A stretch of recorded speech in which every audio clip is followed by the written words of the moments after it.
And Margaret demonstrated that same courage and bravery throughout the War of Independence and Civil War as a member of Cumann na mBan. During the War of Independence, she kept a safe house, she did propaganda work, she also was fundraising, and indeed became eventually director of training of the entire Cumann na mBan organisation.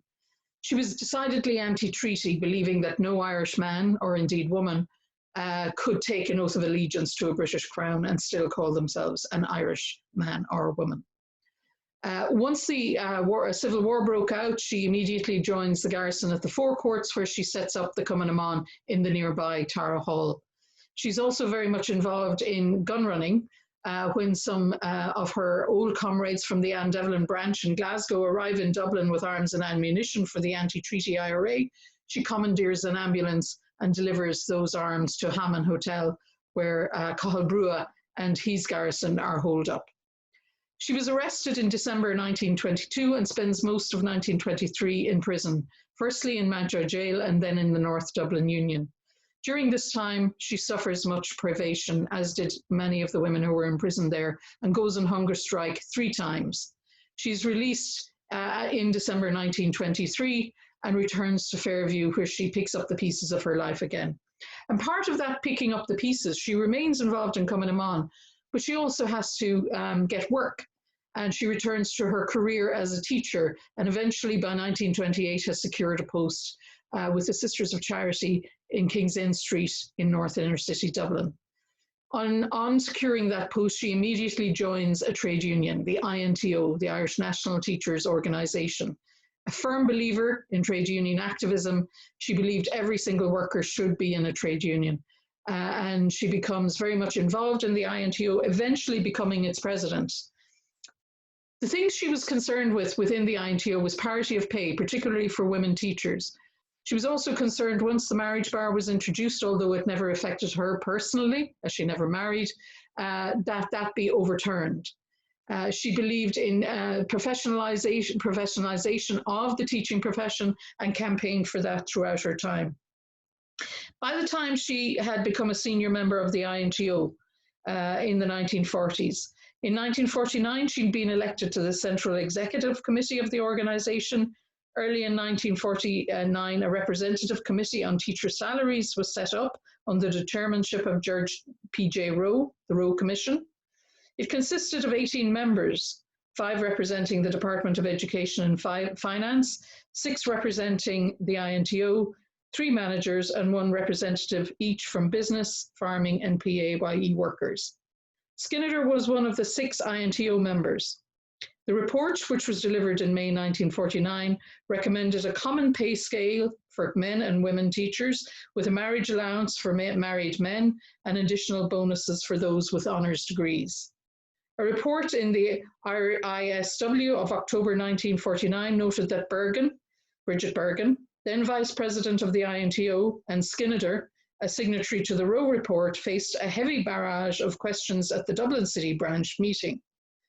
The INTO were not happy with the government, which was delaying introducing the pay scales, and when they did bring them in, the Minister for Education, Richard Mulcahy, brought them in at a lower rate, although he did concede on a common scale for men and women. Some male members of the INTO, especially some single men, were also annoyed that they were now paid the same as single women. Skinner and the CEC quickly put a stop to those protests. As she noted at a meeting, women make up 64% of the membership and single men only 10%. But the men are attempting to railroad something which was contrary to the INTO's policy of supporting equal pay. So Skinner always supported the rights of women workers, of all workers, but particularly of women workers.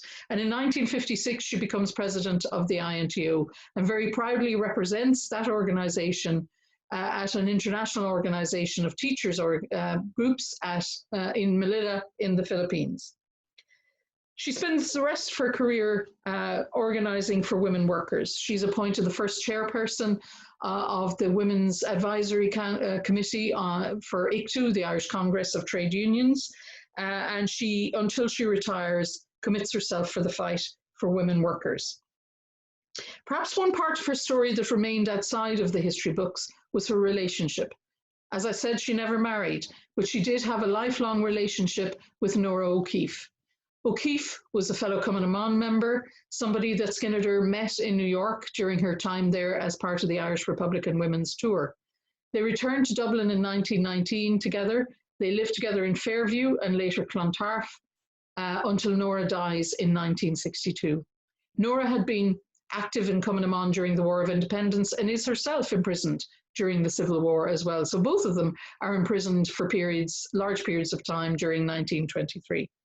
Nora was also an activist and a committed trade union activist, a writer, a journalist, and organises with Margaret around women's rights. She continues also to support Cumann na mBan in the 1920s and 30s. So Margaret Skinner had never really been written out of the history books. She was always the sniper on the green who was wounded, or the woman who applied for a pension and was refused. Her story had never actually been completely forgotten. Aspects of it were always part of the 1916 narrative, particularly her masquerade as a Fianna boy and the fact that she had been wounded. Like Markievicz, another outlier in terms of gender performance and militancy, Skinner was the sniper girl who nearly died for Ireland. Her subsequent career as a Cumann na mBan propagandist, fundraiser, and dispatch carrier was more invisible in terms of gender performance, and therefore her activities between 1919 and 1922 were less remarkable. She was simply one of the girls who worked side by side with the men. Her anti-treaty stance also served to position her as one of the untrustworthy furies in the new state. Like many of her comrades in Cumann na mBan, her politics progressed in the 1920s and 1930s, and she devoted her energies to making the new Ireland a place for women and for workers. Many of these former revolutionary women continued doing their bit, and others often supported each other. With Sheehy Skeffington and Nora Connolly O'Brien and other Cumann na mBan and later INTO women colleagues, she was part of a female network of supportive activist women. One aspect of her life which did remain hidden, however, certainly to the broader public, was her relationship with Nora O'Keeffe. It is clear from archival material that her friends, Hannah Sheehy Skeffington and Nora Connolly O'Brien among them, regarded Margaret and Nora as a couple. In letters to and from the women, one was rarely mentioned without the other. It is perhaps only now possible to discuss this hidden aspect of her life, an aspect that she and O'Keeffe had in common with several other female same-sex couples of the revolutionary period. These include several women known to Skinner, among them Kathleen Lynn and Madeleine French-Mullen, who had organised the first aid women who saved Skinner's life in the Royal College of Surgeons in 1916, Helena Maloney, Elizabeth O'Farrell, the pale girl that she mentions who delivered the surrender message to the Royal College of Surgeons, and her partner, Julia Grennan. She would have also known Eva Gore Booth, sister of Countess Markievicz, and her partner, Esther Roper. The importance of biographical research in uncovering not just the activists and public lives of these revolutionary women, but also their private lives and choices is central to a reassessment of the lives and times of these women. Margaret Skinner's long life spans the years that separated first and second wave feminism. She began as a militant suffragette in Glasgow in 1912 and remained a feminist to the end. In 1963, when the slow progress towards equal pay was causing disappointment among women workers, she recommended that women should organise strongly to overcome the prejudice, convention, and sectional privilege they faced. Never one to be stopped by prejudice or convention, Skinner spent her life fighting in a myriad of ways for equality for women, for the rights of workers, and for the cause of Irish freedom. As this biography has demonstrated, Skinner more than did her bit for Ireland. Thank you.